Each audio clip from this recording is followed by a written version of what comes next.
So this is really my history of the past, and women responded to this in two characteristic ways. So there were those which in turn gives rise to the two poles of what I think of as feminism proper. up to the middle of the 20th century. And the first of those poles was the feminism of freedom. And those, the first of those poles, the feminism of care, which was, and here I've slightly counterintuitively read a body of work, a body of writing and a body of cultural work, which is not typically read by women's historians as feminism, precisely. And I've drawn on the various women's social reform movements, which were legion across both sides of the Atlantic, actually, in the 19th century. There were countless social reform movements. There were work to rescue prostituted women. There was social reform work. There was outreach to the poor. There were civil societies. Women ran civil society. It wasn't as though these bourgeois housewives sat at home doing nothing all day or just spent all their time shopping. They went out, they organized, they formed the backbone of civil society. And they also wrote copiously. They wrote journals and publications and letters and, and articles and there's a huge body of writing. And and one of the central themes in it is the intrinsic value of the home. So women may now no longer work directly, but instead these women sought to make the case for women's continued value and the really fundamental moral and social and cultural importance of the private sphere as a space outside the market, a space of respite, and it was sort of idealized as a space of moral elevation, and a haven away from the pressures of the competitive market society. And in that space, women could educate children could be nurtured, and everybody could, as it were, find refuge from the harsher pressures of the world outside. So that's the ideal, and this is really what I think of as the feminism of care. And it's a bunch of women much of whose economic agency has been radically reduced relative to their grandmothers, perhaps, because they're no longer economically active. And so they're setting out to make a case for the ongoing value of those parts of women's work, quote unquote, which they still see as important and which are still irreducible, and particularly around the care of children. And so that's feminism care. But then on the other side, there was a whole bunch of other women who were like, well, hang on a minute. This is all very well, but this only works if your husband is a good guy. What if your husband drinks all the money? What if your husband beats you? What if your husband leaves you? What if he rapes you? You have no redress. You have no leverage. And so they set out to make the case for women's entry, as it were, into market society on the same terms as men. So the right to own property on the same terms as men, which was not available within a legal and a social system, which was structured around productive households. So at the point where two adults married, the women's person was subsumed into that of the man, because that was what made sense juridically in the larger context of productive households. And this no longer made nearly as much sense in the context of in the industrial context, where an economic actor is increasingly an individual rather than a household.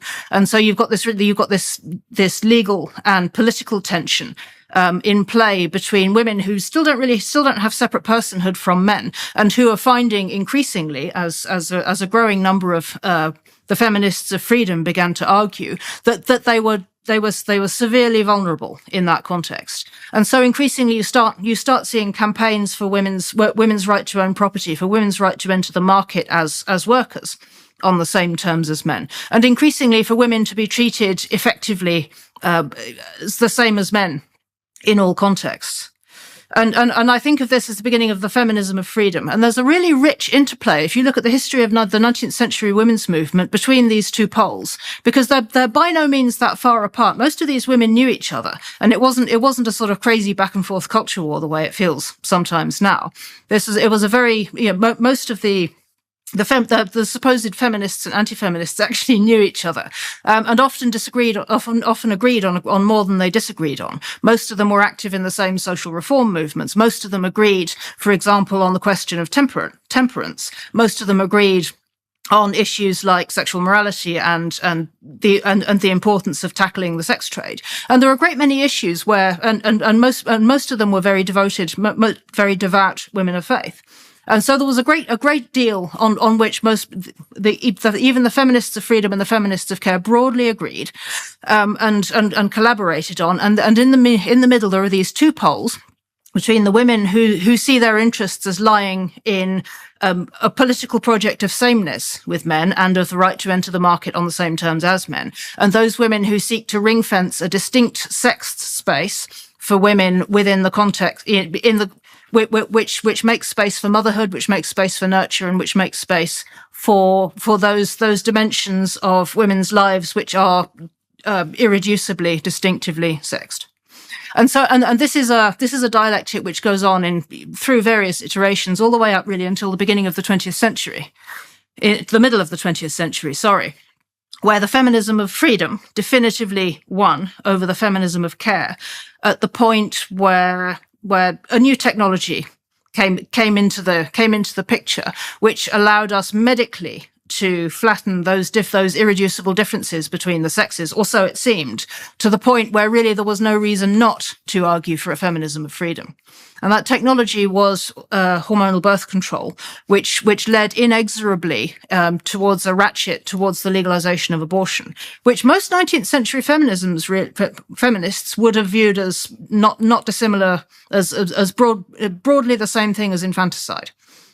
And would have recoiled from. It was extremely unusual for a feminist to support abortion in the 19th century. But by the middle of the 20th century, the popularization of hormonal birth control had paradoxically increased the number of unplanned pregnancies simply because there was more sex happening. That it became a matter of social justice, and women began increasingly to see it as a matter of social justice. That young women were no longer compelled to run off to another country or, take their life in their hands with a backstreet abortion or various other horrors that proliferated downstream of this radical transformation in sexual mores. And the upshot of that was, again, on both sides of the Atlantic, within, I believe, a decade of one another, the legalization of abortion across both sides of the Atlantic. Now, I mean, I'm deeply ambivalent on the question of abortion, and I have friends who are pro, and I have friends who are pro-life, and I have friends who are pro-choice.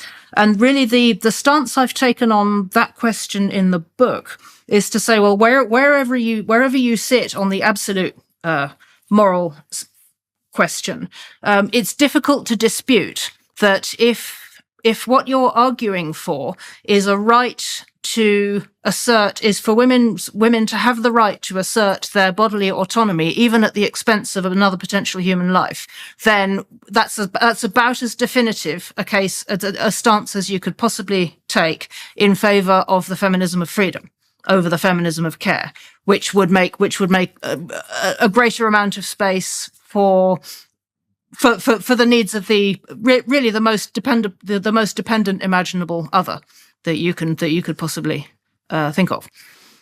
And so wherever you stand on the absolute moral question, the moment where abortion is legalized, and that then within the 20th century women's movement becomes inexorably hitched to the question of women's political personage as such. To the point where, I mean, particularly in America, the debate is now so toxic, I'm cautious to say anything more on it. But it's arrived at the point now where there are people who genuinely, wholeheartedly believe that for that right to be taken away would mean women are no longer able to access personhood as such. And really what you're saying at this point, and what the statement that you're implicitly making there is to say that freedom is so much more important than anything else that it's worth sacrificing a potential human life for if it comes down to what feels like a zero-sum contest. That even more about the most defenseless human life there is, which is to say one which is still in utero and can't survive outside a woman's body. Even that life is forfeit if the price of sustaining that life is the curtailment of a woman's freedom.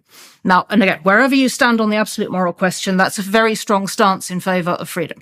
And really, I see that as a real caesura moment, a profound inflection point in the women's movement,